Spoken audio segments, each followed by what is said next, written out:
қироати шоҳасари аллома бобоҷон ғафуров тоҷикон. таърихи қадимтарин қадим, асри миёна ва давраи нав. гуфтори 119.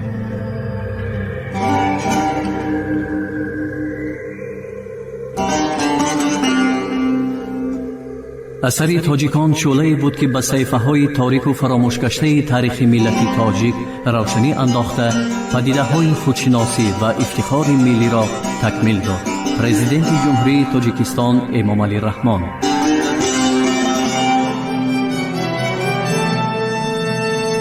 خاک تاجیک در عرفه و دوره ریولوسیون سال‌های 1905 1907. وضعیت کشوری ترکستان در عرفه ریولوسیون. تأثیر بلشویکان به کارگران محلی چنان زور بود که اکثر وقت کارپرتایی ها خاراکتری ریولوسیونی سیاسی داشتند.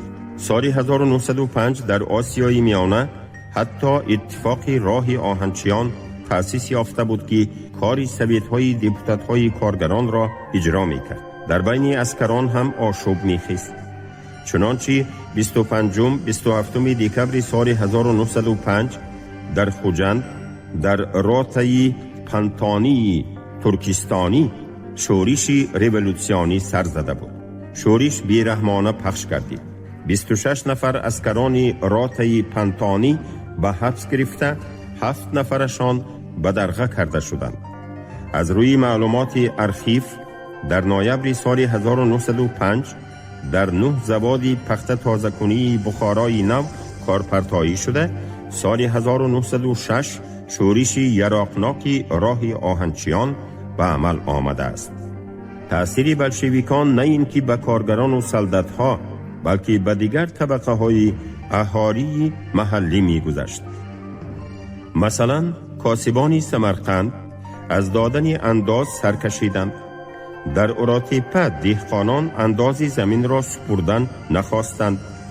گنرال گوبرناتوری ترکستان ساخرف 10 اکتبر سال 1905 به تریپف خبر داده بود که احتمال شورش مسلح برخیزد. گراف ویته در تلگرام رمزی به گنرال گوبرناتور 25 دکبر سال 1905 چنین نوشته بود: من به شما مصلحت می دهم که به کشوری در اختیار شما بودگی حالت حربی جاری کرده به کارپرتایان و ریولوسیونران قطعیاً خاتمه دهید، وگرنه کار به جایی می رسد که ما در بین مردم محلی همه گونه نفوذ و اعتبار خود را گم کرده به شورش زمینه تیار می کنیم.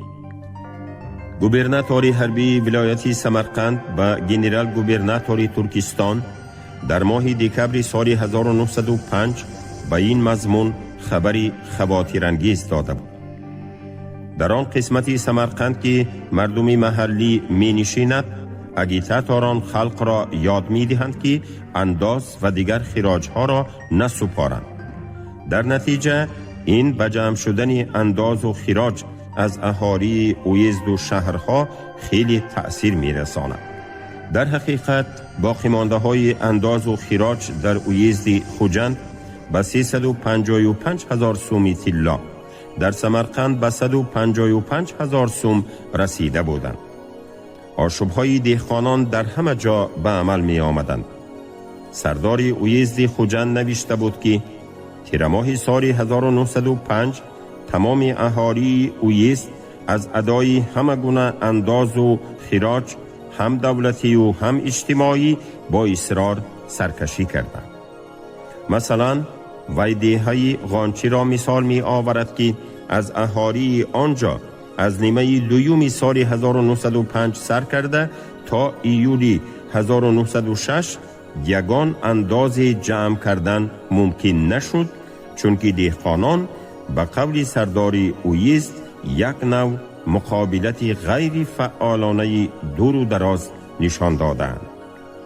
ضمناً کار فقط با مقابلت غیر فعالانه انجام نمی یافت. در بعضی جایها دهقانان از جانشان سیر شده با حکومتداران پادشاهی روی راست مقابلت می کردند. 29 مارس سال 1906 در قشلاق چارکوه ولوسی اصفره واقعه تیز و تندی روی می دهد.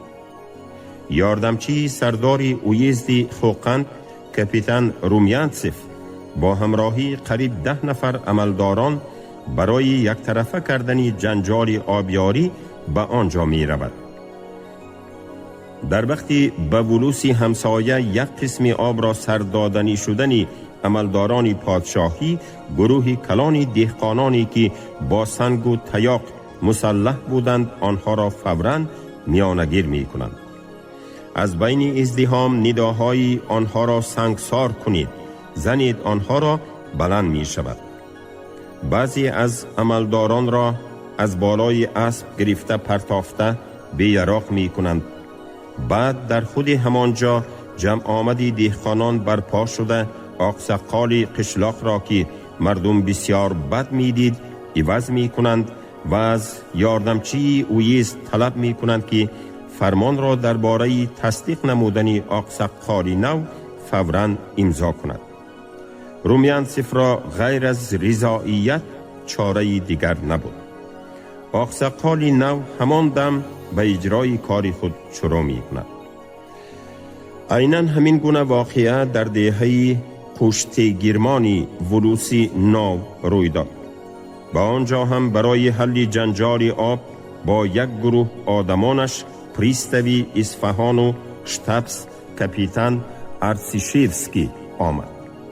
مثل چارکوه در اینجا هم آنها را دهقانان بسیار زیاده از 150 نفر پیشواز گرفتند که از بیدادی مأموریت بداد آمده بودند. وقتی با فرمان ارتسیشیوسکی آب را بستند، مردم یک باره در افتاده خودشان آب را گشادند. خودی ارتسیشیوسکی را قریب زده چپه کرده بودند. شتابس کاپیتان مجبور شد که آدمانش را گرفته گریزد. ما فقط 2 مثال آوردیم که به همه جا خاص بود. صحیفه های مطبوعات آن سالها 10 جلد متریال های ارخیو پر از تصویری شور و آشوب های دهقانان می باشد که شکل و وسعت گوناگون داشتند. خود از خود معلوم است که عملداران پادشاهی اصلی واقعه را به هر راه تحریف می نمودند. خصوصیت اجتماعی داشتنی آن شور و آشوب ها را روی پوش می کردند.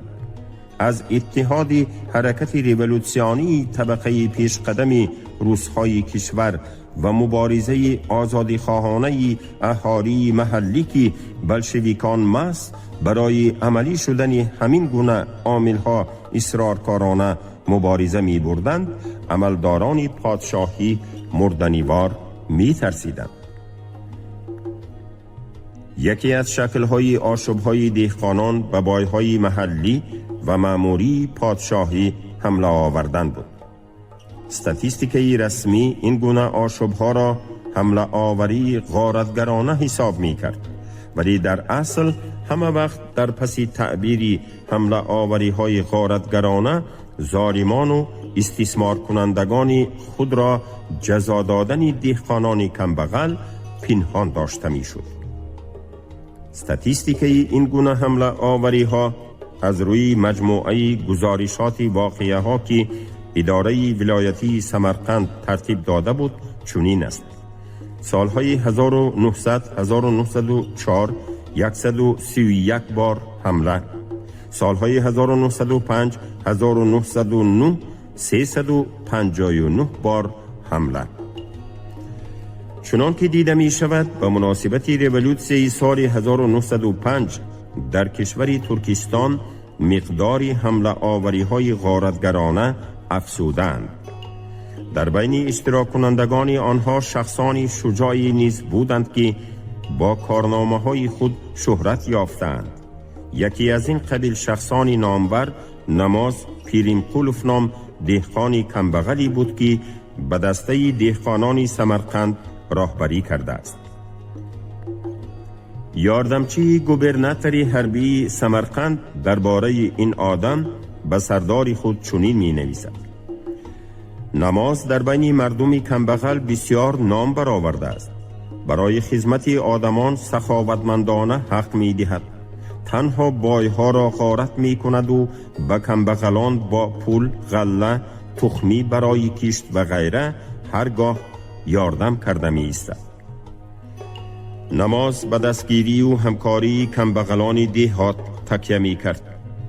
محض اتریدی وی از جمله کمبغلان دیهات پر می شد.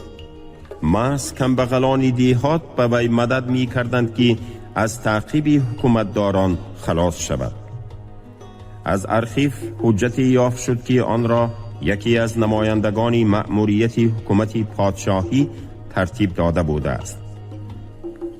این نماینده این طور می نویسد: مردم اویز به هیچ وجه یگان درک نمی دهند. هیچ کس، حتی پادبان ها هم نمی گویند که دسته از کجا گذشت به کجا رفت. جوابی همه یک خیل: هیچ چیز را ندیدم، هیچ چیز را نمی دانم. از 4-3 قسم آدمان مأموریت محلی طرفدار نماز. راهبران دسته در همسایگی آنها زندگی می کنند ولی آنها یگان خبر نمی دهند. جوابی اکثر آنها هم یک خیل: هیچ چیز را نمی دانم. عملیات غیورانه و دلیرانه شورشگران نماز پیرمقلوف تا در ترکستان اندک پس شدن موج حرکت ریولوسیونی دوام داشت. فقط در نیمه لویوم سال 1908 حکومتداران پادشاهی اعلان کردند که این حرکت قطع شده است، حالانکه سروری جسور و شجاع این حرکت نماز پیرمقلوف هنوز ماه ایون سال 1907 هلاک شده بود. در این مابین در آخر سال 1915 در سراسر ترکستان آتش انقلاب علنگه می‌زد.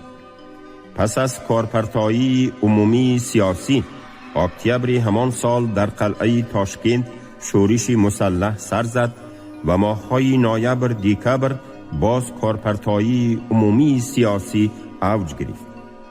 در این کارپرتایی هم مقام اساسی را راه آهنچیان داشتند. از جمله کمیته کارپرتایی ستانسیه چرنیایوا که قسم زیادی حرکت در راه‌های آهن آسیای میانه در زیر نظارت آن بود خیلی خدمت کرد. خلق توجیک در عرفه و دوره ریولوسیون سالهای 1905 1907 وضعیت کشوری ترکستان در عرفه ریولوسیون. رواج من بعدی حادثه های ریولوسیونی. در این دوره گزیته سمرقند که به آن بلشویکانی در بالا نام برده مرازف و پزنیاکوف، ثانی‌تر مرازف و تاشکند کوچیده آمد، راهبری می کردند. ترغیبات و تشویقات ریولوسیونی را مخصوصاً اوج گیراند. بلشویکان سمرقند هم مثل سوسیال دموکرات های دیگر شهرهای کشور ترکستان در بین مردم تشویقات و ترغیبات ریولوسیونی را وسیع ادامه می دادند. ورقه و خطابنامه و مراجعتنامه ها نوشته پهن می کردند. در میتینگ و نمایش های خلقی نطق ها ایراد می نمودند و شرکت می ورزیدند. شکست شورش مسلح دکبری در ناحیه های مرکزی روسیه چطور معلوم است باعث تدریجاً عقب روی ریولوسیا گردید. ماه‌های اولی سال 1906 در ترکستان هم قوه‌های ارتجاع تدریجاً به هجوم گذاشتند. کشور از سلطنت و کزک و پلیسای‌ها مالامال شد.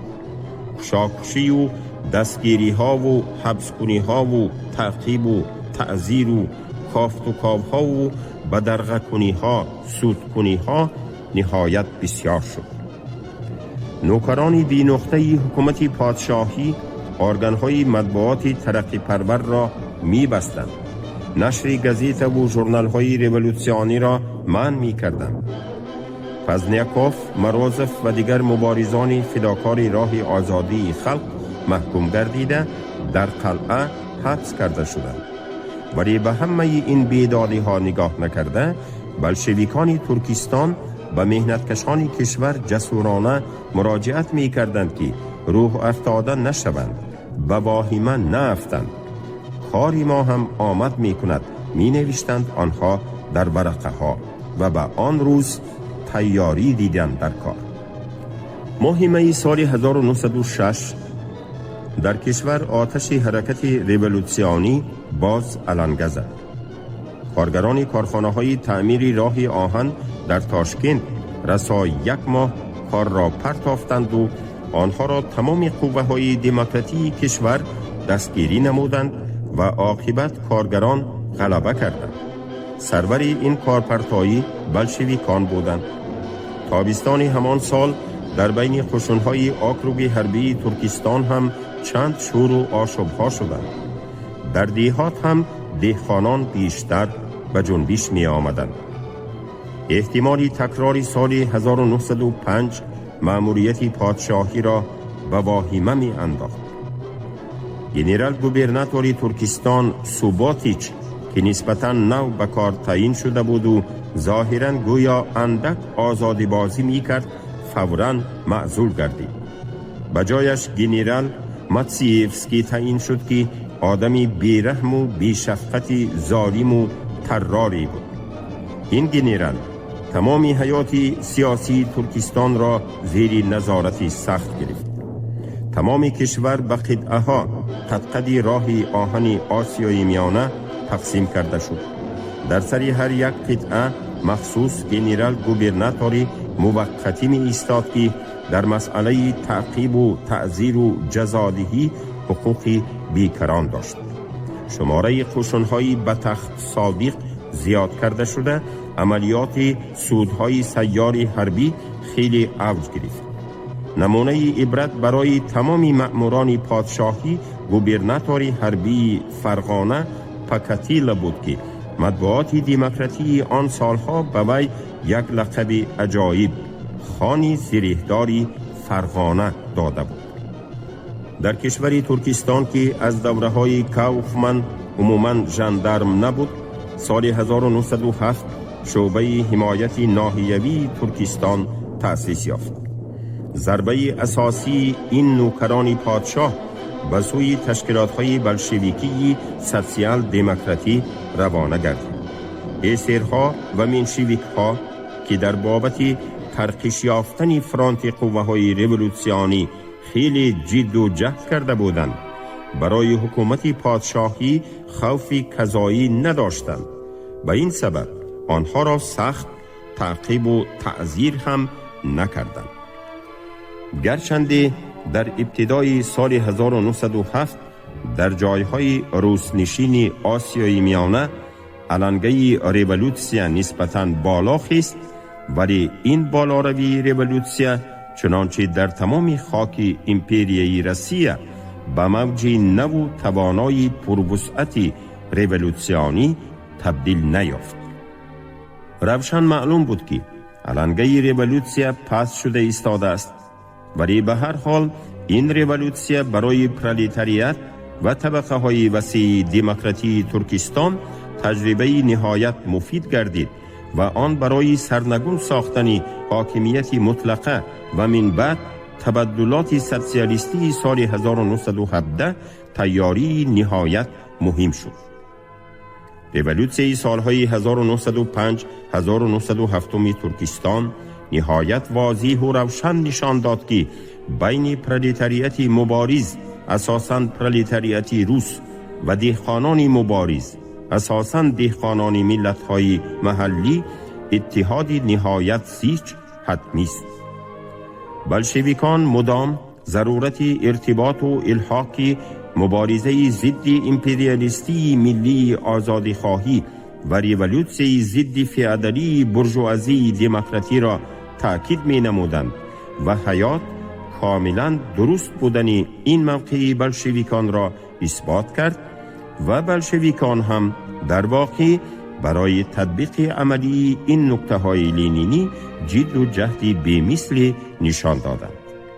محض به شرافت انا همین جد و جهد نه فقط مهنتکشان بسیار میلیون نفره آسیای میانه، بلکه مهنتکشان شرق خارجه، امپریای عثمانیه، خیتای، ایران، هندوستان و دیگر مملکت‌ها به ریولوسیا جلب گردیدند، برای فعالیت سیاسی بیدار شدند. اما معلوم که حادثه های پرتغیان طوفان نمای ترکستان از همه بیشتر به خاک همسایه و امارت بخارا اثر کرد. خبری ریولوسیای روس به تمام شهر و دیهات امارت راه می یافت. این خبرها در اینجا زمینه مساعد می یافتند و افزایی به این هم شدیدی این ملک فیادالی را شدیدتر می کردند. مردم زار و حقیر و پامال و ابگاری بخارا به غایت سست به جنبش می آمد، کورکورانه عمل می کرد، ولی همین که به حرکت آمد پیش راه وی را گرفتن کاری آسان نبود. بین اهالی کشوری ترکستان و امارت بخارا علاقه مستحکم بود. در عین اوج شور و آشوب‌های کشوری ترکستان، گماشته سیاسی حکومت پادشاهی در بخارا به گوبرناتور حربی ولایت سیردریا 27 ایولی سال 1906 هراسان نوشته بود: موافق بعضی آوازه هایی که تا به ما رسید، سردهای سمرقند و فرغانه و تاشکین از بخارا تپانچه و ملتق خریده گرفته می رفتند. در سمرقند حولی نبوده است که ملتق و تپانچه نداشته باشد. به اندازه به گوش عامه دهقانان و کاسبان امارت رسیدن خبرهای مبارزه قطعی قوه‌های ترقی پروری ترکستان ضد مطلقیت پادشاهی، دهقانان و کاسبان هم ضد حکومتداران فیادالی خود فعالتر و قطعیتر به پا می خیستند. از سال 1907 نوشته بود لاگافت: در امارت بخارا در بین اهالی جنبش و اضطراب نامعین مشاهده کرده می شد. در اثنای انداز غنداری زد و خوردهای میده به غایت تیز روی میدادگی شده قریب به حادثه دائمی مبدل گردیده بود. ما در خشلاق دوردستی بخارای شرقی نشسته بودیم و از بسیار آدمان خبرهای گوناگونی تازه می شنیدیم. آنها گاه می گفتند که در بیکی حصار طلا توپ خیسته املاکدار را داشته زده اند. گاهی از جای آوازه پیدا می شد که در دهنه مردم جزای زکات چی را داده است. ناراضگی نامعین از بیک ها به شکوه و شکایت های بیشماری از عملداران خود تبدیل می یافت که آخران آدمان در خصوص امکانی سر شدن شوریش در دولت خانی گپ می زدگی شدند. در واقع سال 1905 و سال 1908 صدها نفر اهالی حایط و قلعه لبی آب ضد شهرهای قراتیگین روی راست آشوب برداشتند. تیر ماه سال 1907 در حصار مردم به شور آمد. 8 سپتامبر همان سال شهر قراتاخ از زلزله سخت ویران شد، ولی دسته حریص و ناآدمی بیک و بایها و عملداران به جای مدد به آفت زدگان خودشان چیز و چاره ناچیزی مردگان و مجروحان را تالان و تاراج کردند. سال 1908 اهالی قشلاق غزنی قطعه مسجاه و دهه قراینتاق قطعه اراتیپی ولایت سمرقند بیدادی و حرامکاری و دزدی نمایندگان مأموریت پادشاهی را دیده با سنگ و کلتک به آنها در افتادند. البته این گونه شور و آشوب‌های ضد حکومتی تاجیکان کشوری ترکستان به تاجیکان امارت بخارا هم بی‌شبهه تأثیر رسانده آنها را به مبارزه سفربر می‌نمود. ماه فوریه سال 1910 مردم کولاب شورش برداشت. سبب شورش تالان و تاراج املاکداران و زکاتچی های بیک ملا احمد بی بود.